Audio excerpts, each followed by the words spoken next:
Like as I was saying, like when you first think of boxing, especially think of America, because we've had a lot of great, Absolutely. not only champions in boxing but athletes across the board. So America's always been hot. So it's good, and come here for holiday, and as well I'm here for a reason. So it's good to be here for a reason as well. So obviously, Was it always a dream to fight in Madison Square Garden? you know Because what? O2 Arena is huge too. I mean, You know what? clearly. It's weird because with my story, I don't expect anything. So everything for me is a blessing. So when I'm now fighting at MSG, last night I'm listening to like some podcasts of like the boxing gurus online and stuff. I was listening to one, and then when you talk about the history of the place, who's been here, from entertainers to athletes, it's a real honor and privilege to even have my first fight here. Right. You know, I didn't start off somewhere else to come here. This is like a dream come true. So yeah, it's a real honor, man, to be here, for sure. What's the temperature like in the UK in relation to you now fighting in the States? Are they happy about this? Are they like, oh my God? You know what? I don't really see too much, but from what I feel, I think there's a bit of negativity and a bit of positivity. But that's how you got to ride the wave, innit? Right. You know. Absolutely. So, but my view on the whole situation of my career is that they'll appreciate you when you're done. So right now, I'm just going with where the best opportunities are, and I'm making the right decisions for the long term. So it's good to be here, and then ultimately I beat up Jarrell Miller, and then what that then does help me do is say to Wilder, look, if you don't want to come to UK, you've seen what we do in the US, and let's work on having it here on both of our terms. So it works for the long term as well. So we're looking at the US market. Jarrell Miller has like a very pointed opinion about you. He was very verbose to us about it. Yeah. What do you feel about Jarrell Big Baby Miller? He's slow. He's not a puncher. Like a gorilla back. Ex-kickboxer. Probably be better off in the NFL. Substance abuse. Got caught on PEDs. I can't really respect that. So talk is cheap. You know, and I'm just gonna back it up in the ring. So yeah, I don't really have much to say. But you know, with me, right? I think like stats and facts don't lie. Records have been broken here in MSG, what we're doing. My stats don't lie when you compare records. So it's just jealousy, in my opinion. Just hate for no reason. I respect my opponents. If they disrespect me, they get the worst of me as well. So it's just negativity and hate, in my opinion. You look Is good there- on TV. I mean, what's your weight now? I can tell you this, I can tell you. You see, it's black. It makes you look slim. So what condition are you? I mean, the fight. it's not- Right now, I think honestly, we're about 115 kilograms, which is in a way, right? When I fought Klitschko around them times, I was 115 kilograms, but I was adopting a lot of like different training outside of boxing, and I've been doing just more boxing training and got this strength where I'm at now. So 115 kilograms with a lot more fluidity, and when full training camp swings, I think I want to stay around this weight, to be honest. As long as my punch output's good, my stamina's good, I'll find my weight naturally. What do you make of his stamina? It's not that good, he gasses out. Like, what's this about his stamina? I don't really rate his No, that I'm asking exactly. Yeah, that. like I've just seen a lot of people saying, oh, his stamina and he's a pressure fighter. A fighter gets tired when they get hit, and he gets hit a lot. So it doesn't matter how good your stamina is. If I keep on punching his jaw, his body, he'll soon fade. So you'll soon find out what it's like. Look, the best chance he has is to land a big right hand or a big left hook, but that's not really going to happen. So he's going to get beat. Do you envision him loading up for that purpose? Yeah, of course. It's what they resort to. In sparring, when I spar, in fights sometimes. It's the fight or flight instinct. So it's give it that one shot before I blow a gasket, and then I've got nothing left to give. So it's that last little spare of energy. Would you say, by contrast, you're actually a boxer instead of someone who just has to resort to power alone? I just think I'm a winner. I just like to win. So it doesn't really. I can fight on the inside, look at the back, and right hook to the body, left hook to the head, boom, follow it with a right hand. I've had certain fights where it's a straight 1-2 down the pipe. Fights where I've hurt people with uppercuts. So it's not so much like oh, he has an unbelievable right hand. It's just more so like he'll find a way to kind of win, and he can do a bit of everything. That's my motto. Is just Whereas focus on Wilder one. maybe just has a right hand, for instance? Now, like people say that Wilder's a good fighter. Maybe him being so unorthodox is what makes him so good. He's got speed on his side, athleticism. He's a good fighter. He's a champion for a reason.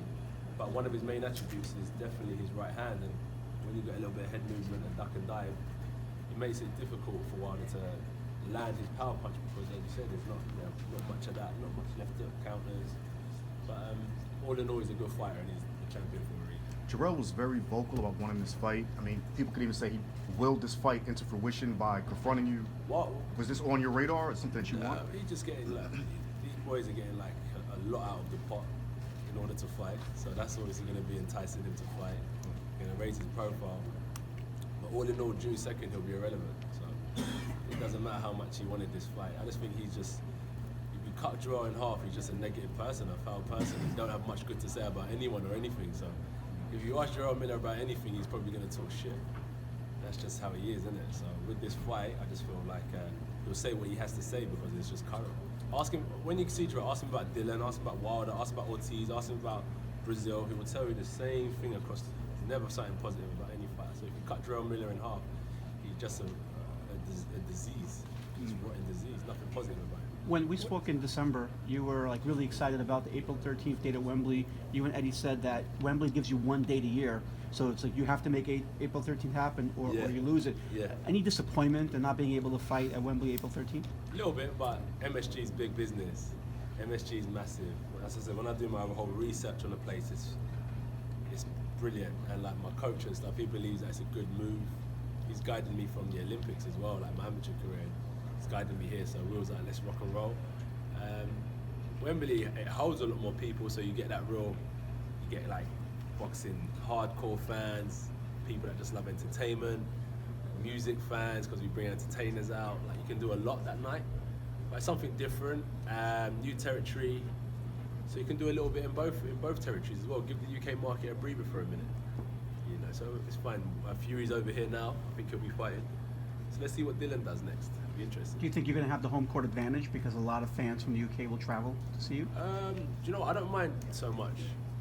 I'm not too fussed about it, like the popularity stuff and the cheers and the boos. Just winning, man. That's all. Yeah. So I'm not too bothered. And how much did sitting ringside for the Canelo fight, seeing the atmosphere here, how much did that sell you on how you can fight here? Yeah, MSG's got a good, the way they've structured the seating platform is really good there. I don't think there's a bad seat in the house, which is good, so I don't got to put all my family ringside. They can be spread around the arena, so that's fine.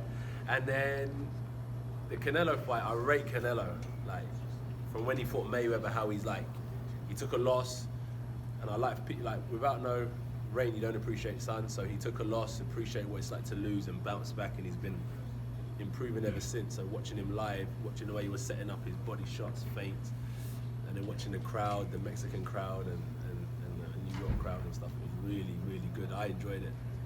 Really enjoyed the atmosphere. Anthony, there was a famous British fighter, a heavyweight fighter who fought here about 20 years ago, Lennox Lewis. Okay. And, you know, it was a very controversial decision when he fought here. Against Holyfield, yeah. Does that kind of stick in your mind that, like, because you're fighting in your opponent's hometown, essentially, that maybe you need to, you know, get rid of him before the judges? Yeah. I've got to get rid of Miller. You know, I had fun with Parker when I fought him, and I said, you know, I'm going to outbox him because they said, he can't box. Everyone know you can knock someone out, but no one could have really said I can box until then. So I was just proving that I can box and I can go the rounds, but I'm done with that now. It's back to knockouts. And Miller's number, how many fights is it now? 23? Miller's number 23 on my list. Has Lennox had any influence on you being the last great UK heavyweight? No. Whatsoever. I look to America really. I definitely look to America for a lot of inspiration. Which heavyweights in particular in America? Tyson, 100%. I like the lower weight Sugar Ray Leonard, Riddick Bowe as well, especially Holyfield. Who's a guy that Holyfield boxed as well? Cowie. Yeah. Was it? Dwight Muhammad Kali. Cowie, yeah, I like Crude guy's a Cowie style. cruiserweight. Yeah, he was a bad boy fighter as well. We watch a lot of Foreman as well, how he can control his fight without him throwing punches, just hold him there. So you know, like fighting someone like Jarrell Miller who's coming forward and you got like you're jabbing, scared, and you're using energy. Sometimes just hold him there, push him to the side, pop, push him that way. So there's so many different ways to skin a cat, and that's why I'm a quick learner. So I like to just watch a bit, quickly you pick it up and then try it. If it works, we use it. If it doesn't work, we move on. So with Miller, it's a good thing we've got 12 rounds because I'll be able to display a lot of different ways of boxing. Yeah, I'm looking forward to it.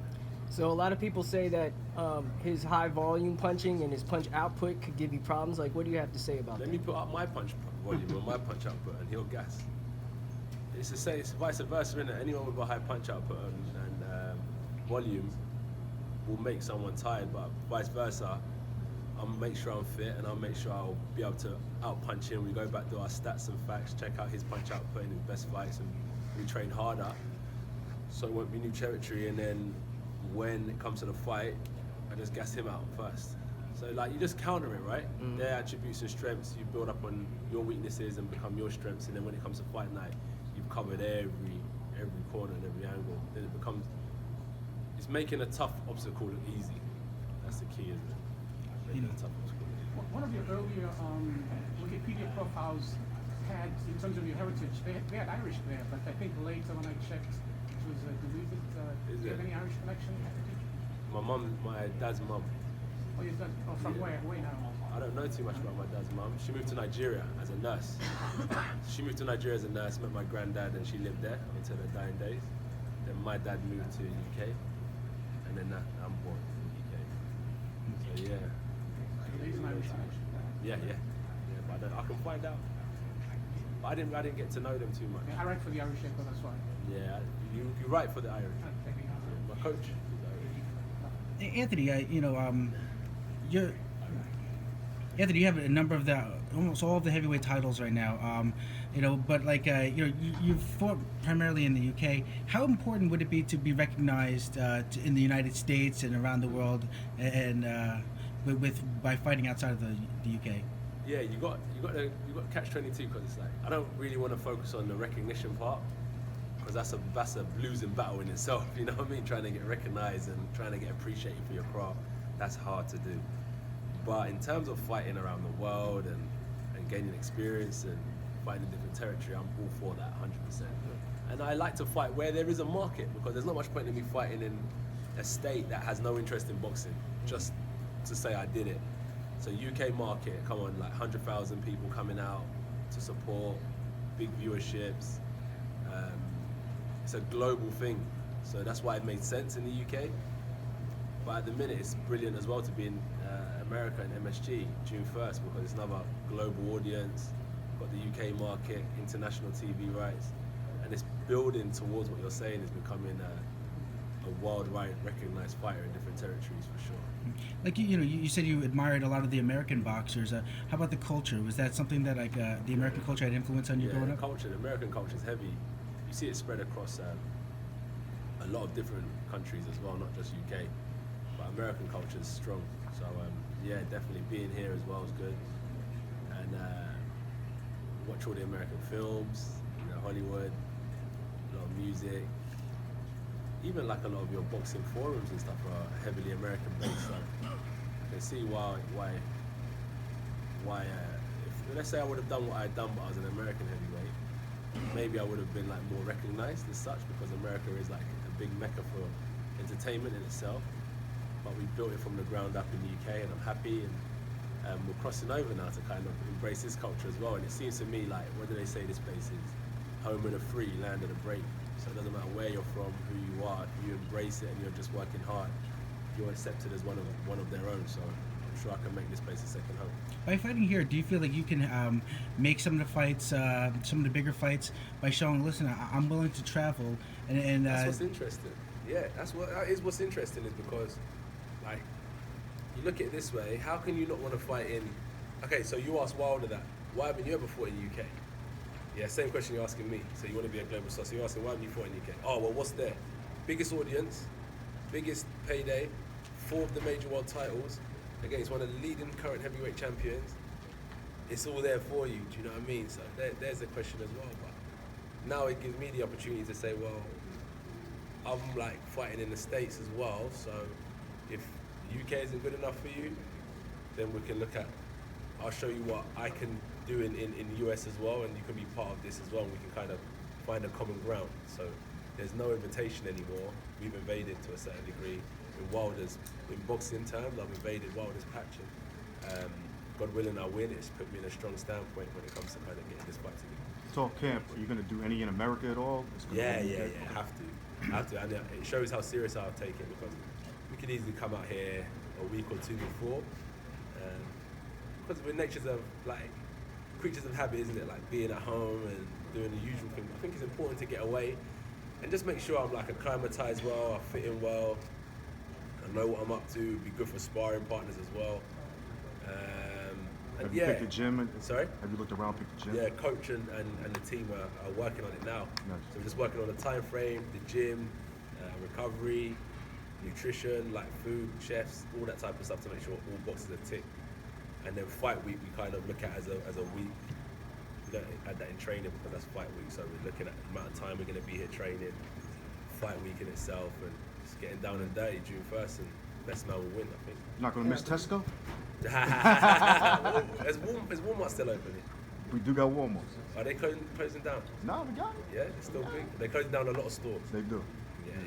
Well, what are we gonna do? What are we gonna do?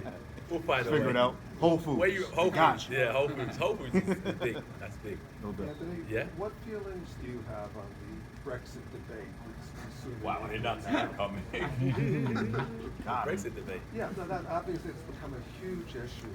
Do you know what's interesting? I never kind of grew up in the political arena, unfortunately. I just went to boxing. So what's interesting is like when I went to the New York Stock Exchange and stuff, I look at like my little son or the younger nephews and nieces. I think I want to push education rather than sports because it would be better for them.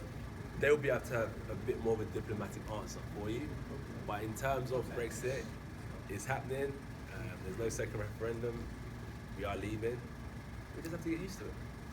That's the best way to do it, I think. Just get used to it. What's your view on I'm asking you. I don't know. it?